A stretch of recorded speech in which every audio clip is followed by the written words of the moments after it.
정부 관계자들의 녹화 영상을 활용한 가상 인터뷰, 가상 대담입니다. 오늘은 고위공직자 범죄수사처 출범 등 권력기관 개혁에 대해 문재인 대통령께 듣는 시간 마련했습니다. 대통령님 공수처법과 경찰법, 국정원법 등 권력기관 개혁 법률안들이 국회를 통과했습니다. 권력기관 개혁 작업에도 속도가 붙을 것으로 보이는데요. 한국 민주주의의 오랜 수건이었던 권력기관 개혁의 제도화가 드디어 완성되었습니다. 오랜 기간 권력기관에 의한 민주주의 훼손과 인권 침해를 겪어왔던 우리 국민들로서는 참으로 역사적인 일이 아닐 수 없습니다.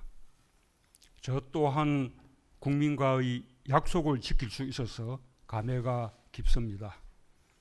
모든 권력기관이 견제와 균형의 원리에 의해 작동되고 오로지 국민을 섬기는 국민의 기관으로 거듭나는 초석이 될 것입니다.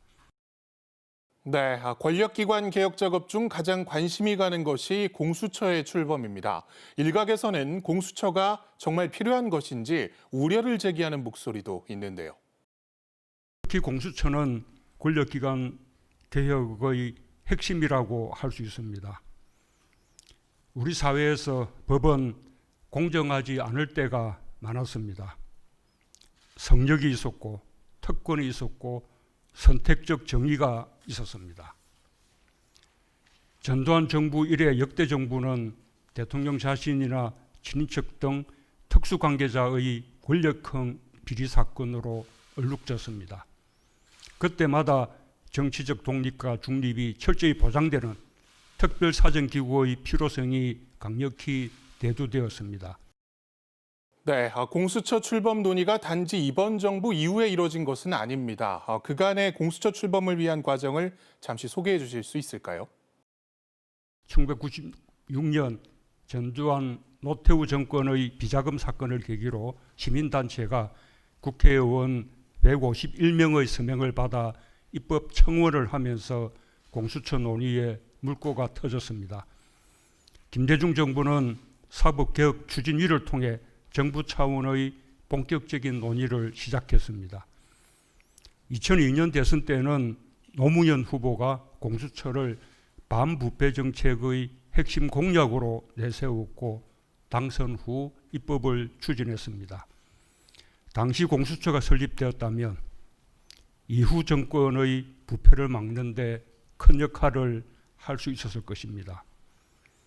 저도 지난 대선뿐 아니라 2012년 대선에서도 공수처를 공략했습니다. 네, 일각에서는 공수처가 독재를 위한 수단이라는 주장도 나옵니다. 현 정부 고위층의 범죄를 제대로 수사할 수 없을 것이라는 우려를 제기하기도 하는데요. 공수처는 부패 없는 정의로운 나라를 위해 20년 넘게 논의되고 추진되어 온 것입니다. 이념의 문제나 정파적인 문제가 결코 아닙니다.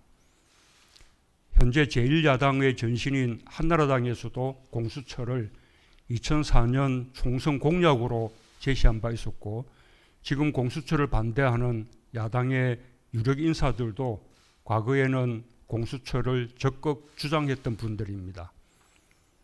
이제는 공수처가 독재를 위한 수단이라는 주장까지 합니다. 정권의 권력형 비리에 사정의 칼을 하나 더 만드는 것인데 이것을 어떻게 독재와 연결시킬 수 있는 것인지 상식적으로 이해하기 어렵습니다. 네, 대통령님, 그동안 공수처가 정권의 부패를 막기 위한 장치이기도 하고 또 다른 한편으로는 막대한 검찰의 권력을 견제하는 장치가 될 것이라는 말씀도 해오셨습니다.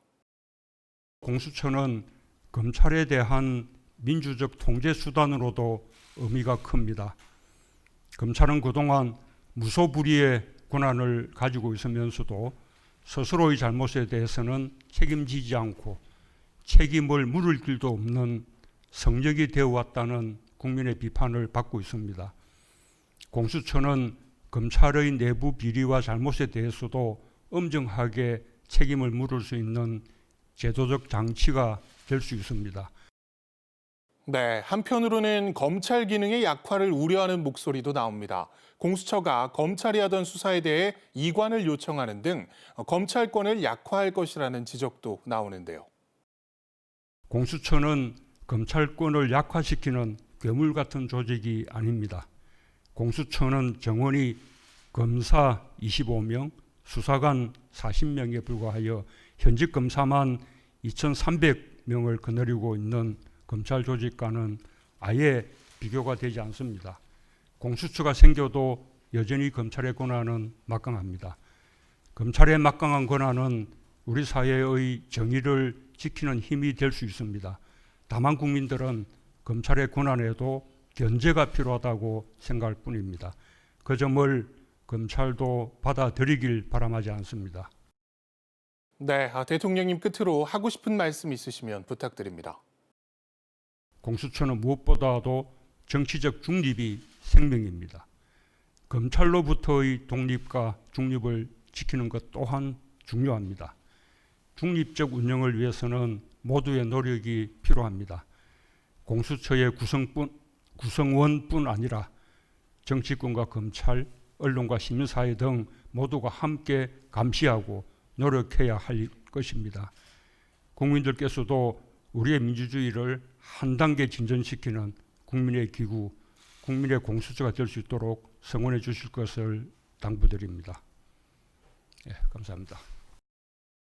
네, 지금까지 권력기관 개혁과 공수처 출범에 대해 문재인 대통령께 들어보는 가상대담이었습니다.